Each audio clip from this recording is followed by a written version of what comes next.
مزز قوي بس حلو قوي قوي قوي. ب 470. ده احنا نبطل ناكل، تحس ان الصابع ايه ما راحش الجيم. اهلا بكم في مقارنه احسن كيلو يا لانجي، ومعانا ابن الشام زين الشام، ولاول مره الوزان، ونسمي الله ونبتدي بابن الشام.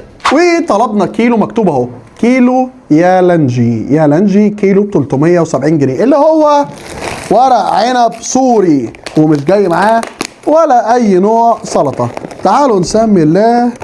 والكيلو الورق عنب بقى ب 370 جنيه يا حلاوه، وعقبال ما جالي بقى ب 470. ده احنا نبطل ناكل، ده قرديحي، ده كده مفيش لحمه، ده كده مفيش لحمه. وده منظر كيلو. تعالوا صفر لي الميزان، صفر لي الميزان. حط يا عم بالطبق بتاعه زي ما هو. طالع قد ايه؟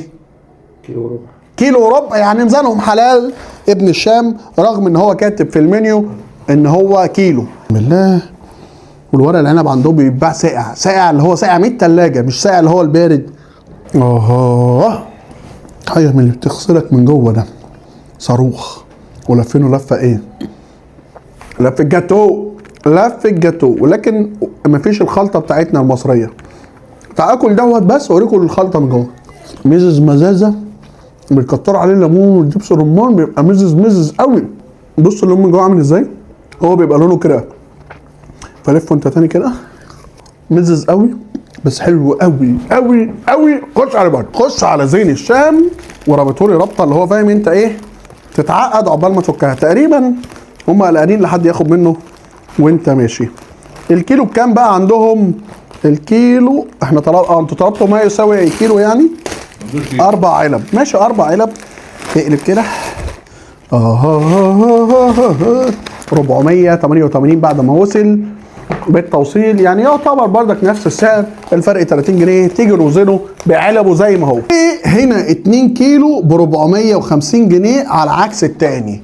كيلو وربع ب 400 وكام و70، يعني اغلى، وده ارخصهم والتاني اغلى واقلهم في الوزن.